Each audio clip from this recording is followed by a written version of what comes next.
This is Corey Jones of the Prodigy Disc Street Team and Deuce Squad Disc Golf here with Northwest Disc Golf TV's coverage of the 2017 Falling Barn Open at NSRA Park in Sedro, Woolley, Washington. This is a one-day B-tier event held on the 10-year anniversary of the NSRA Disc Golf course. On the card today, we have Nick Wood from Puyallup, Washington, representing Innova Discs, Rob Murdock from Bow, Washington, Chris Holden from Silverdale, Washington, and 2017 Washington State Champion Dan Medina from Seattle, Washington. Looks like a beautiful day out here in the Northwest, and with a group of 43 players in this MPO field, anything can happen on this final round. On the mic to my left is my partner in Team Hood Chain, Mr. Matt Zlatich. You ready for some lead card action, my friend? Oh man, I'm excited. Let's get it started. Starting the final round out at -9, Nick Wood has a 4-stroke lead over Rob and a 5-stroke over Chris and Dan. Looks like we're going to start out here with hole 1, par 4, 701 feet. We have OB on the right and the left. Pretty straightforward. Going to let these guys kind of open up on the first hole. How would you attack this hole? I'm pretty much attack it. I think pretty much how these guys are going to attack it. Just throw a big hyzer, maybe throw a little hyzer flip, just depending on how you're feeling, depending on how the wind's feeling out there too. So, but it looks like everybody's going to throw probably a big hyzer, I'm guessing. Yeah, I mean we were all treated to some pretty good conditions that day, and the wind wasn't too much of a factor. And looks like Nick got a hold of that one pretty well. Next we got Rob on the tee. Ripping it out there. Nice big hyzer shot. Not hanging it out over the OB too much, keeping it nice and safe. Yeah, playing it real safe. There is some OB on the left, if I remember correctly, in some of that long grass, but I feel like the right side OB that you're talking about is a little more dangerous. You see Chris there, Chris Holden, also putting it out pretty safe out there in the center. We got Dan Medina coming up on the tee here to round out this card.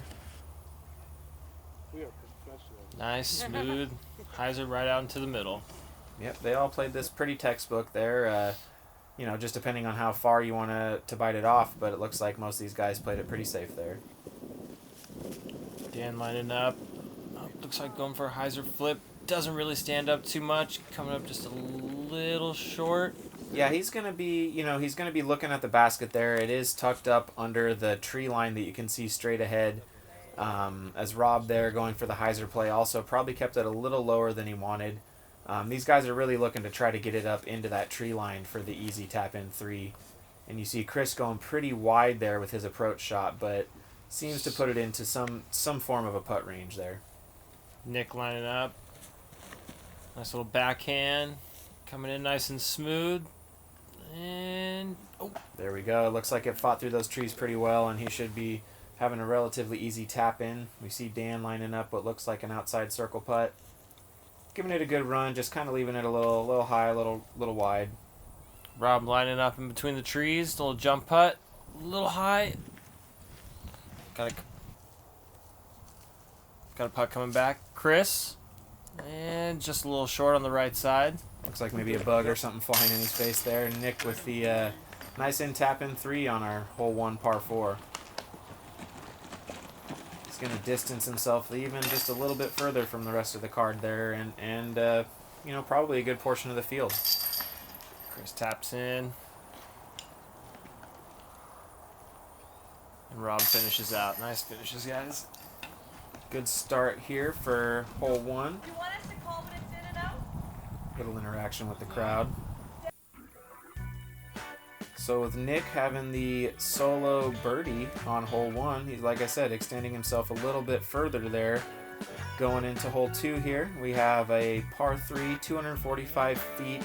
It's going to be down the trees. You see the angle there, and it does play to an island peninsula type green. So I feel the average play is going to be something similar to what you see here from Nick, although having that over-the-top ceiling allows you to kind of use any route you want. It's true, and Rob's going to take advantage of that right here with it looks like he's lining up probably my favorite shot, a thumber.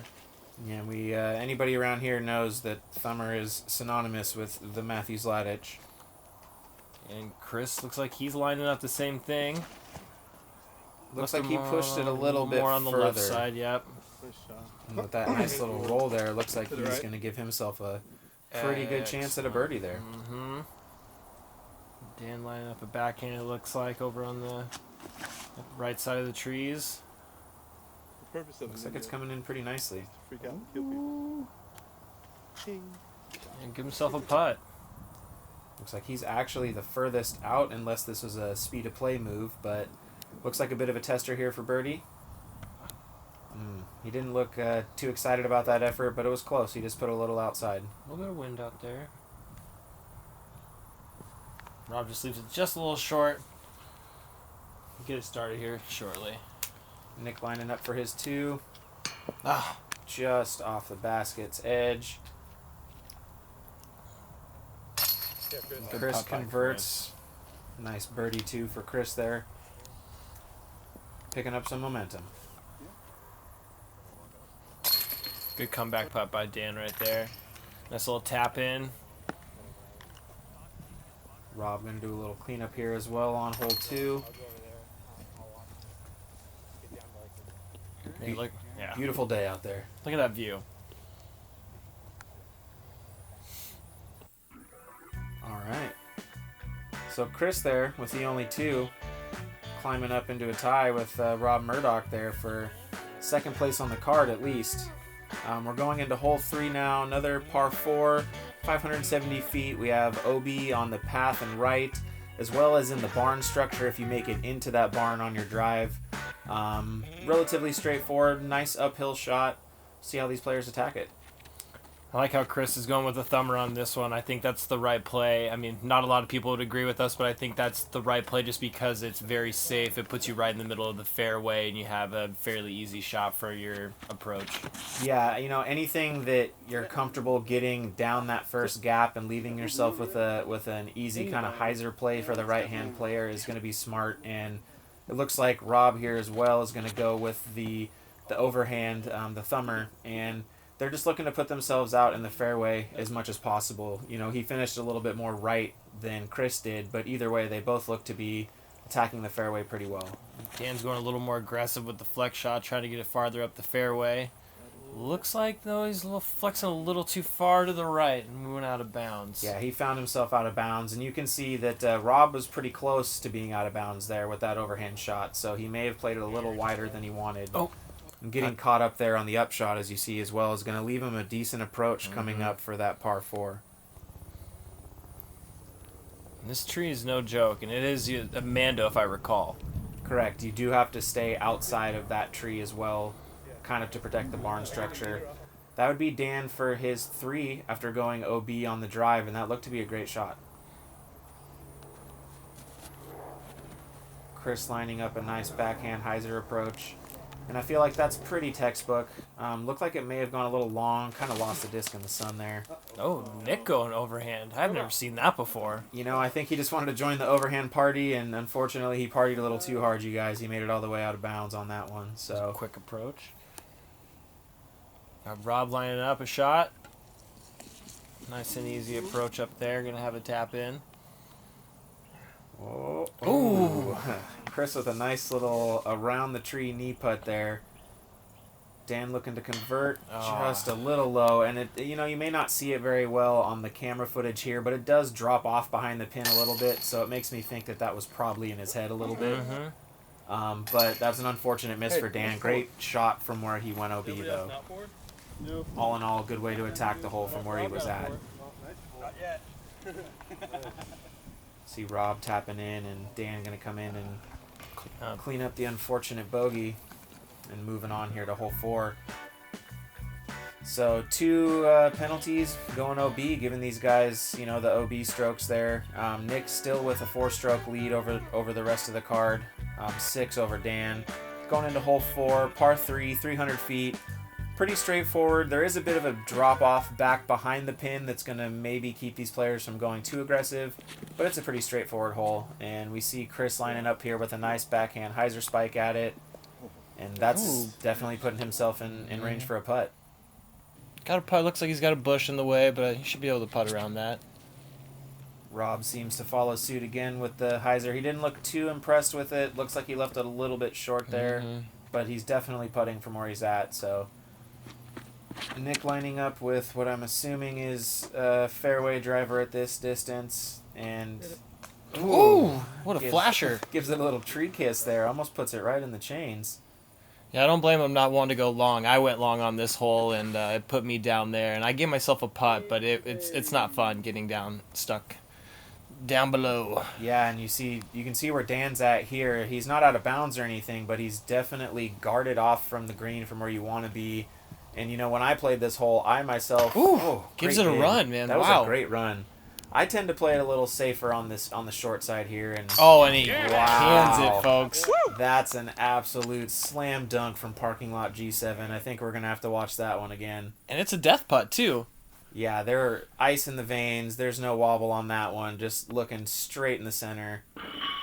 Cha-ching. Beautiful. Nice shot, Rob. Chris lining up the knee putt. Gives it a great bid. Just catches a little bit of nub outside right. Beautiful, too. Man, Nice easy little two there. thought that might go in for the ace. That was a great run. Absolutely rewarded with that ace run there. The tree slowed him down a little bit, kept him up top. So it looks like we're going to have a couple birdies, couple pars. They say there's no pictures on a scorecard, but folks, you saw the footage, and Rob dunked that one in. I think he gets the best birdie award for that hole there. Moving on, we got Nick at 10 down, Rob at 6, Chris at 5, Dan at 3. Everybody with a little bit of movement this round right now. Nobody's sitting at par.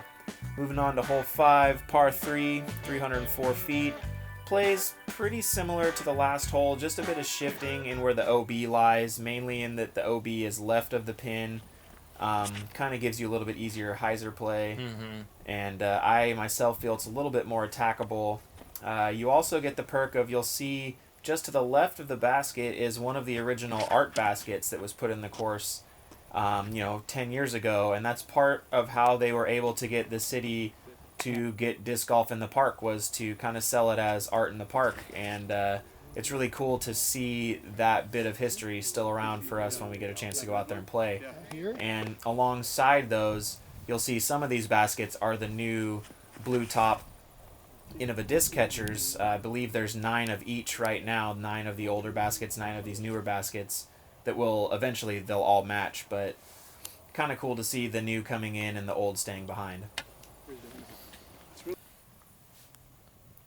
Got Dan lining up a putt here.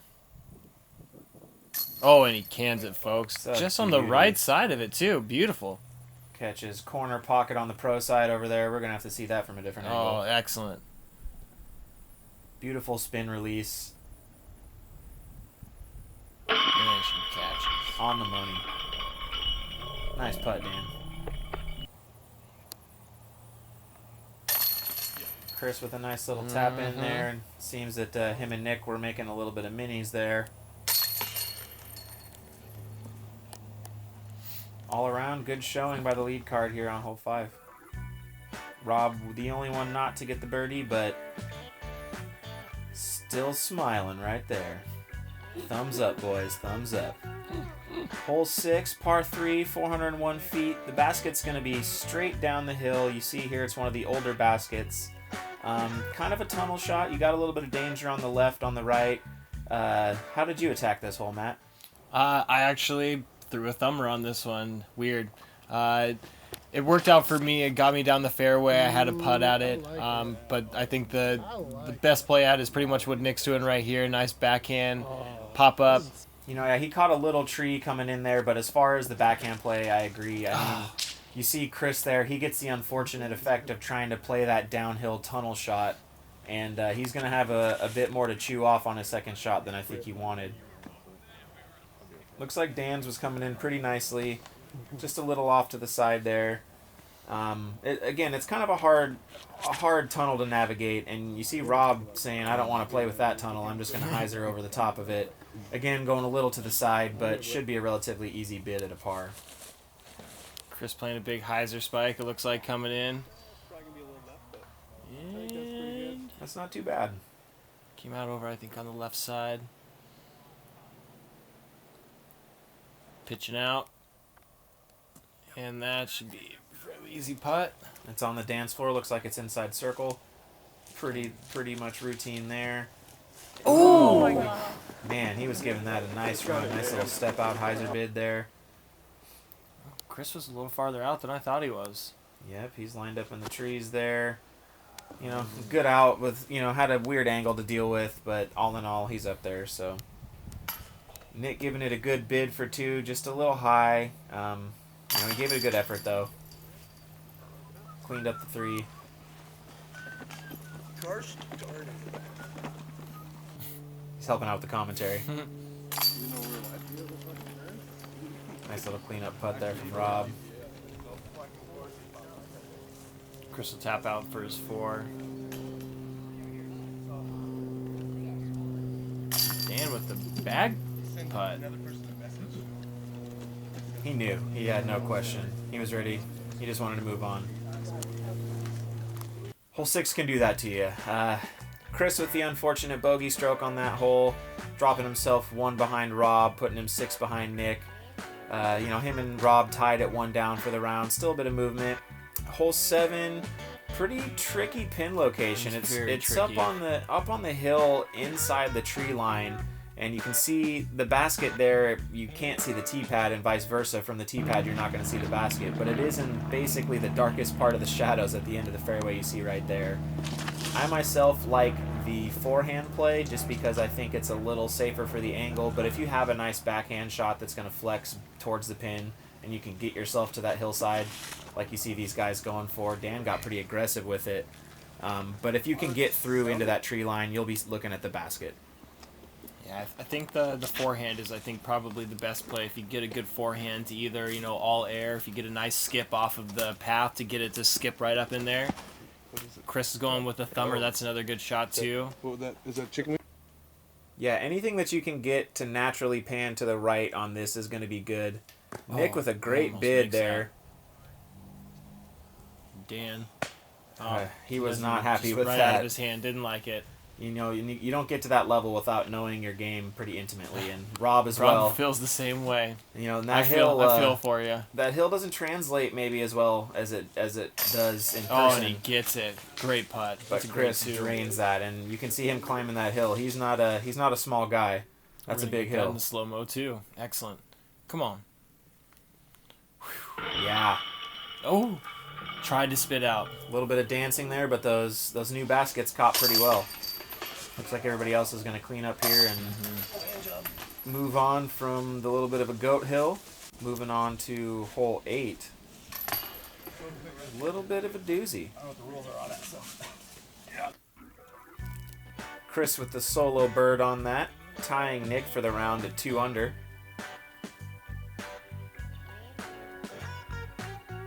Hole 8, par 3, 340. Extremely right off the tee pad, nearly 90 degrees right off the tee pad. I would say, if I were to guess, which I'm going to, it was probably the least birdied hole of the tournament. I would agree. It was, man, even in practice when I threw this hole, I just could not,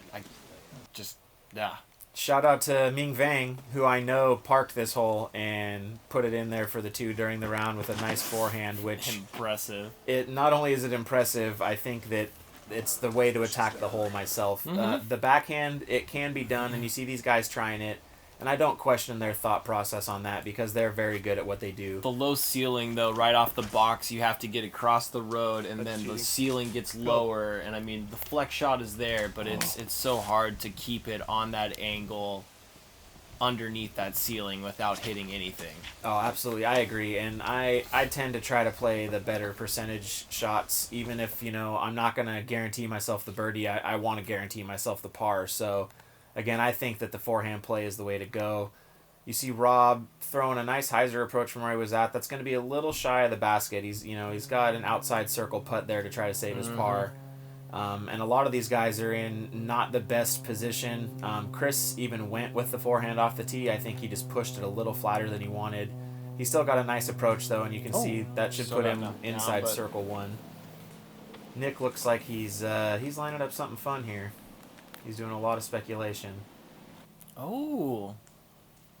A little roller.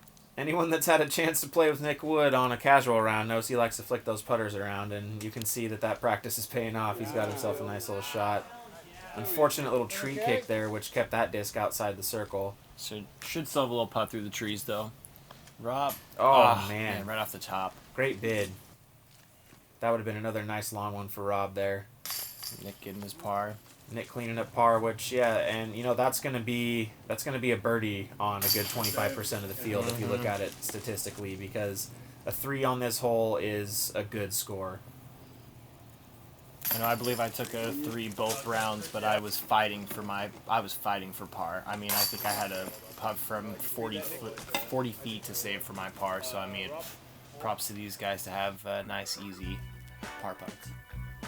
Yep.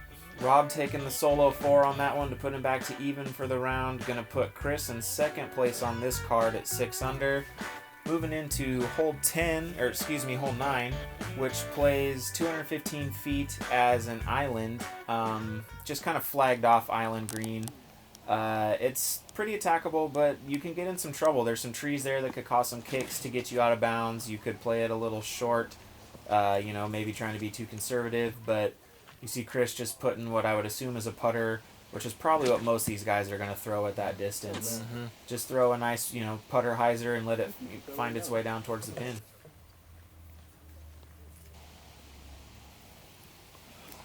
Dan lining up his hyzer. Walking it Spiking down. in.